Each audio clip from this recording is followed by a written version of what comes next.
নমস্কার বন্ধুরা, আজকের রেসিপি ডিম তড়কা। ডিম তড়কা বাড়িতেই কত সহজে বানিয়ে নিয়ে যাই সেটাই আপনাদের সাথে আজকে আমি শেয়ার করব। দেখুন, আজকে ডিম তড়কা বানাবার জন্য আমি এখানে নিয়ে নিয়েছি 250 গ্রাম মুগ কলাই। এটা আমি আগের দিন রাত্রেই ভিজিয়ে রেখেছিলাম। আপনারা চাইলে সকালে কিন্তু ভিজিয়ে দিতে পারেন। 2 ঘন্টা ভিজলেই এটা এর জন্য কাফি। তো আমি এটা পরিষ্কার জল দিয়ে ধুয়ে নিয়েছি, আর এটা এখন কুকারে দিয়ে আমি একটা সিটি নিয়ে দেবো।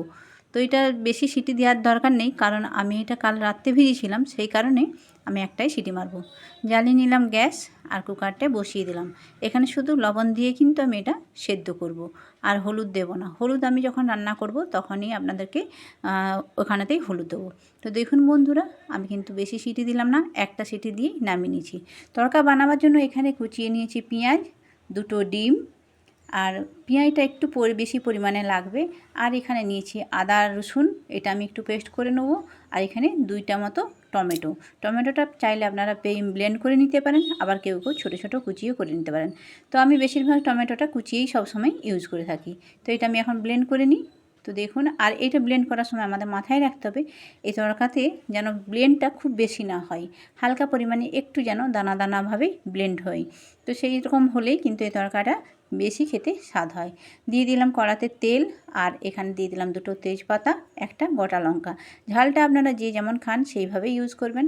আমাদের ঝালটা পরিমাণে কম খাওয়া হয়, সেক্ষেত্রে কিন্তু আমরা পরিমাণে লঙ্কাটা কমই দিই। দিয়ে দিলাম যে কাটা রাখা পেঁয়াজগুলো, সেগুলো এখন এখানে ইউজ করে নিলাম। আর এটা আমি হালকা করে এখন ভেজে নেব। পেঁয়াজটা যখন ব্রাউন কালার হয়ে আসবে তখন আমি এখানে মিশিয়ে দেব যে মশলাটা বেটে রেখেছিলাম, রসুন আর আদার পেস্টটা, সেটা এখানে মিশিয়ে দেবো। তো দেখুন, আমার পেঁয়াজটা কিন্তু একটু হালকা হালকাভাবে ভাজা হচ্ছে। পেঁয়াজটা আমাদের সুন্দর করে আগে ব্রাউন করে ভেজে নিতে হবে।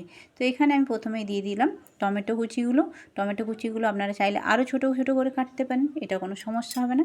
আর টমেটো কুচিগুলো আমি এখানে দিয়ে ভালো করে আবারও নাড়াচাড়া করে নিচ্ছি।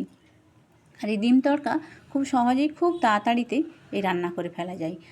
হঠাৎ করেই রাত্রেবেলায় রুটির সাথে কি খাওয়া হবে সেটা চিন্তা করলে সন্ধেবেলায় ডালটা একটু ভিজিয়ে দিলেই কিন্তু এই তড়কা বানিয়ে ফেলা যায়। তো দেখুন, আমি এখানে মিশিয়ে দিলাম যে আদা রসুন পেস্টটা করা ছিল সেটা। এটা দেখতেই পাচ্ছেন, আমি কিন্তু এটা একদম ব্লেন্ড করিনি, সুন্দর করে একটু হালকা হালকা ব্লেন্ড করা আছে। তো আমি এটা দিয়ে সুন্দর করে মশলাটা এখন কষিয়ে নেব। মশলাটা যখন তেল ছাড়বে তখন আমি এর মধ্যে দিয়ে দেবো ডালের যে সেদ্ধ করা আছে সেটা। তো মশলাটা আমি এখন সুন্দর করে হালকা গ্যাসেতে আমি ভেজে নিচ্ছি। বন্ধুরা, আমার ভিডিওটা যদি ভালো লেগে থাকে অবশ্যই কিন্তু লাইক করবেন, কমেন্ট দিয়ে জানাবেন ভিডিওটা আপনাদের কেমন লাগছে। এখানে দিয়ে দিলাম আমি হলুদটা তো আপনারা দেখলেন, আমি ডাল সিদ্ধ করার সময় কিন্তু এখানে হলুদ ইউজ করেছিলাম না, তাই মশলার সাথেই হলুদটা দিয়ে দিলাম। বাই দ্য ওয়ে, পম্পার কিচেন অ্যান্ড বাংলা ব্লগে আপনাদের সবাইকে জানাই স্বাগতম। তো দেখুন বন্ধুরা, আমার কিন্তু এখানে মশলাটা ভালোভাবেই কষা হয়ে এসছে, আর একটু একটু করে কিন্তু তেলও ছেড়ে দিচ্ছে। আর মশলাটা কষার সময় আমাদের কিন্তু গ্যাসটা সবসময় হালকা রাখতে হবে। যে কোনো রান্নার সময় গ্যাসটা কিন্তু আমাদের হালকাভাবেই রাখতে হয়। এর মধ্যে আমি এখানে দিয়ে দিচ্ছি ডিমগুলো।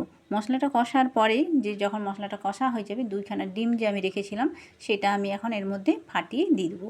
তো ফাটিয়ে দিয়ে ভালো করে ডিমটা দিয়ে সুন্দর করে আগে কষিয়ে নেব। ডিমটা যখন ভাজা ভাজা হয়ে আসবে তখন আমি এখানে দিয়ে দেবো ডালগুলো। তো দেখুন, ডিমটা আমি ভালো করে সুন্দর করে ভাজা ভাজা হয়ে গেছে, আর দেখতেও কিন্তু সুন্দর লাগছে। তো ডালটা দেওয়ার পরেই আমি এখানে এখন দিয়ে দিব ডালের পরিমাণটা আপনাদের অনেকটাই পরিমাণে হয়ে গেছিলো, আমার যাই হোক অনেকটা পরিমাণে ডাল ভেজানো হয়ে গেছিলো। দেখুন, আমার ডিম কিন্তু সুন্দরভাবে কষা হয়ে গেছে, আর আমি এরপরে এখানে দিয়ে দিচ্ছি ডাল। কুকারের মধ্যে যে সিদ্ধ করে ডাল রেখেছিলাম সেটাই যে দেখুন একটু জলটা টেনে নিয়েছে, আর আমার ডালটা সুন্দর কিন্তু একটা সেদ্ধ হয়ে গেছে। আমি এটা এখন মিশিয়ে দিলাম। জলটা কিন্তু আপনারা দেখে পরিমাণ মতোই দেবেন। দেখতেই পাচ্ছেন আমার তড়কা কিন্তু 90 ভাগ রেডি হয়ে গেছে। একটুখানি ফুটলে পরেই কিন্তু তড়কা পুরোপুরিভাবে পরিবেশনের জন্য রেডি। দেখতেই পাচ্ছেন আমার তড়কাটা কিন্তু সুন্দর হয়েছে। এরপর আমি এখানে মিশিয়ে দেবো তড়কার যে মশলা। আপনারা চাইলে এটা যদি নিরামিষ করতে চান সেক্ষেত্রে কিন্তু একটু ইউজ করতে হবে আপনাদেরকে ঘি। আর ঘিটা দিলে পরে কিন্তু নিরামিষ তড়কাতে অনেক ভালো হয়। আমি যেহেতু এখানে ডিম দিয়ে বানাচ্ছি তাই এখানে ঘি কিন্তু ইউজ করলাম না।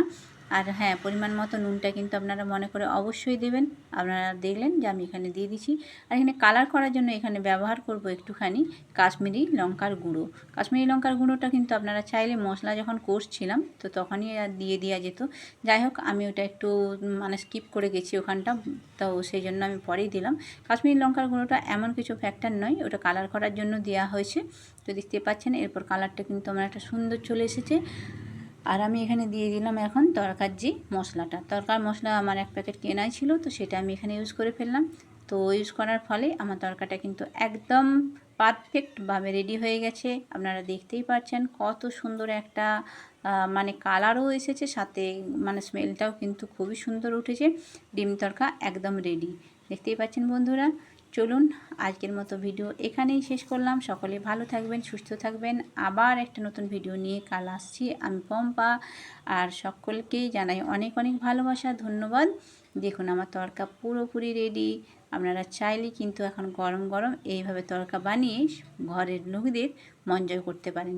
তো চলুন, সবাইকে জানাই শুভরাত্রি। সকলে ভালো থাকবেন, সুস্থ থাকবেন। আবারও দেখা হচ্ছে পরের ভিডিওতে। দেখুন আমার তরকাটা কিন্তু একদম কত সুন্দর হয়েছে, দেখতে পাচ্ছেন গাঢ় গাঢ় চাপ চাপ কিন্তু তরকাটা হয়েছে। তো চলুন আজকের মতো বিদায়, সবাইকে টাটা।